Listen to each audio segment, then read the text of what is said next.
Jadi ini sebenarnya kesempatan ya buat bagi para sales, agent, internal, eksternal untuk menangkap kembali loose customer yang tahun lalu tidak tergarap. Kalau menurut saya nanti 2022 ini justru saya pikir orang sekarang lebih untuk ke high touch.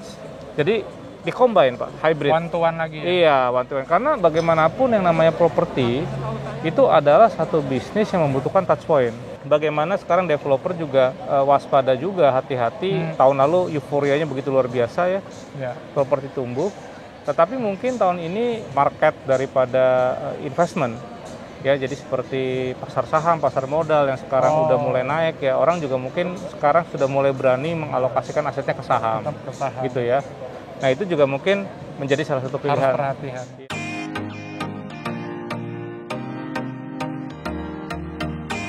Alim, selamat tahun baru. Oh, terima kasih. Semoga tahun baru, tahun kesuksesan buat Bapak dan buat kita semua, amin. Terutama di dunia properti ya, amin, Pak. Amin, amin. Pak, untuk tahun 2022, menurut pandangan Bapak, kira-kira harus ada terobosan apa sih developer, Pak? Jadi kalau saya lihat memang 2 tahun terakhir banyak memberikan pelajaran kepada kita bagaimana customer kita berubah, market mana yang tumbuh, semua go digital ya. Semua sekarang kemarin 2 tahun terakhir ribut go digital. Tapi kalau menurut saya nanti 2022 ini dengan kondisi nanti mungkin sudah mulai menjadi endemik COVID-19-nya, justru saya pikir orang sekarang lebih untuk ke high touch.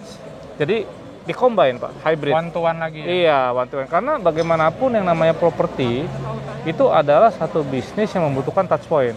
Jadi bukan hanya bisnis yang hanya digital hanya untuk awareness, tapi untuk closingnya mostly walaupun dari COVID-19 kemarin itu sebenarnya memang benar-benar butuh touch point Pak.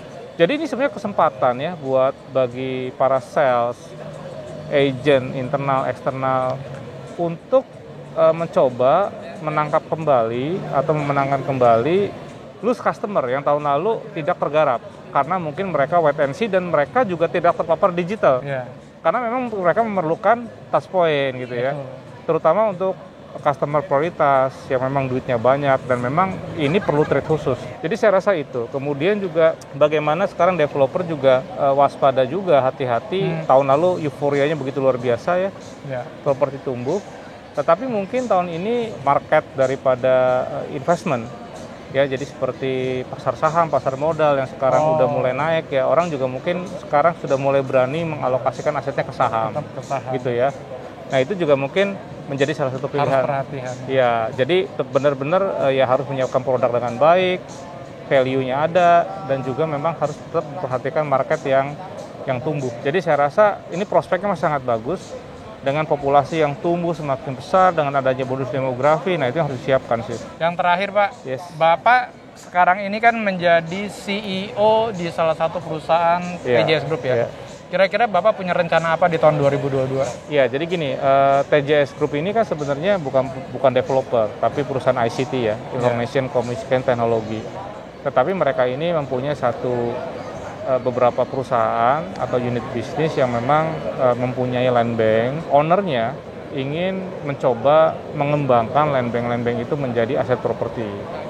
Nah, di tahun 2022 ini memang selain kita menyiapkan platformnya, organisasinya, sistemnya, mekanismenya, orang-orangnya gitu ya, kita juga harus melihat bagaimana nanti perusahaan ini bisa berkembang dengan baik ya. Jadi walaupun skalanya tidak sebesar perusahaan-perusahaan properti lama gitu ya, tetapi saya rasa mungkin ini akan menjadi satu perusahaan properti yang mungkin nantinya bisa menjadi perusahaan properti yang mapan, mungkin tanda kutip akan bisa IPO Pak. Ya, gitu harapannya ya. Harapannya seperti itu, dan itu saya rasa menjadi satu journey yang memberikan satu warna tersendiri lah bagi sejarah karir saya lah, mudah-mudahan. Oke Pak, gitu. Semoga Makasih, tahun Pak. 2022 di tempat baru Bapak meletakkan dasar-dasar yang kuat sampai IPO dan terus sukses ya Pak. Amin. Terima kasih Pak. Terima kasih Pak. Ya.